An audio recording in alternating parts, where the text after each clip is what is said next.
Jempa menjadi salah satu kerajaan yang disebut-sebut sebagai kerajaan Islam pertama di Indonesia.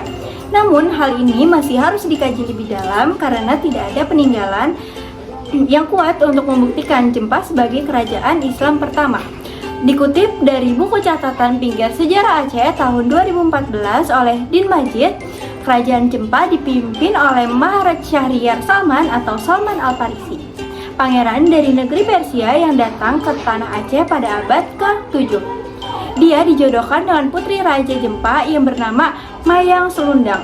Di bawah kepemimpinan Syahriar Salman, kerajaan Jempa menjadi kerajaan Islam. Keturunan Salman dan Mayang di kemudian hari menjadi raja dari Kesultanan Perlak. Yang kedua adalah Kerajaan Perlak. Dari penelitian lain disebutkan bahwa Kesultanan Perlak adalah kerajaan Islam pertama di Indonesia. Dikutip dari buku Sejarah Islam Nusantara 2016 oleh Rizan Aizid, Kesultanan Perlak berkuasa pada masa 840 sampai dengan 1292 Masehi. Islam masuk melalui jalur perkawinan dari seorang saudagar keturunan ulama Arab dengan wanita Aceh. Sultan pertamanya adalah Sultan Alauddin Syed Maulana Abdul Aziz Shah. Kerajaan ini menjadi pelabuhan dagang yang sangat maju karena lokasinya yang strategis sehingga disinggahi kapal-kapal dari Arab dan Persia.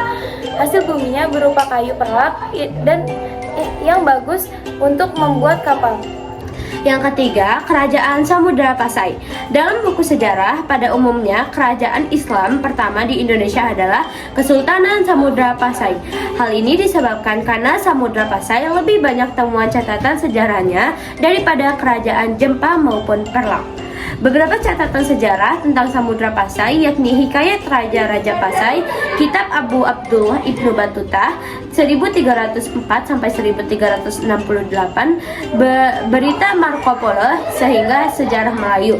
Kerajaan Samudra Pasai berdiri pada tahun 1267 Masehi. Pusat pemerintahannya berada di antara Krueng Jambu Aye atau Sungai Jambu Air dengan Krueng Pase atau Sungai Pasai.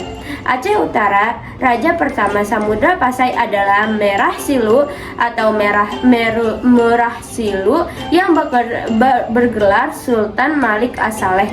Keberadaan Kesultanan Samudra Pasai ini sangat penting bagi perkembangan Islam di Nusantara.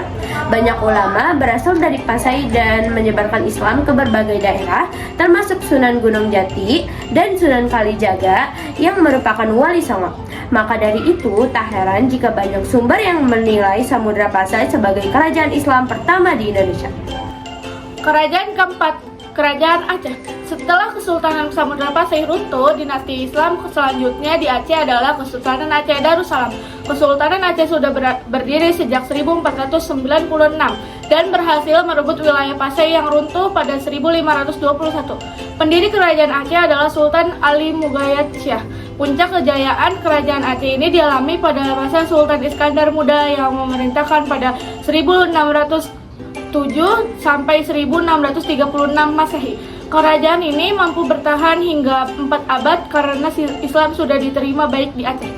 Kemunduran kerajaan Aceh mulai dirasakan sejak meninggalnya Sultan Iskandar Muda hingga puncaknya ketika di Aceh diserang oleh Inggris dan Belanda pada abad ke-19. Beberapa peninggalan kerajaan ini masih dapat ditemui seperti makam Sultan Iskandar Muda hingga Masjid Baitur Rahman. 5. Kerajaan Siak. Kerajaan Siak berpusat di Buantan, Riau. Kerajaan ini dipimpin oleh Sultan Abdul Jalil Rahmat Shah pada tahun 1723 Masehi. Kerajaan ini memiliki komoditas berupa padi, tanaman obat, madu, kayu, gaharu, hingga emas. Kerajaan Siak mengalami kemunduran setelah dikuasai oleh VOC secara politik dan ekonomi. Yang keenam adalah Kerajaan Palembang. Palembang dulunya merupakan pusat dari Kerajaan Sriwijaya yang menganut agama Buddha. Jauh setelah itu, berdirilah Kerajaan Palembang yang berdiri pada masa abad ke-17 hingga ke-19. Dilansir dari jurnal FKIP, Universitas PGRI Palembang, kerajaan ini didirikan oleh Sri Susuhanan Abdurrahman. Keberadaan Kesultanan Palembang ini berawal dari Kerajaan Palembang pada abad ke-15 yang merupakan dampak atas menaklukkan oleh Majapahit.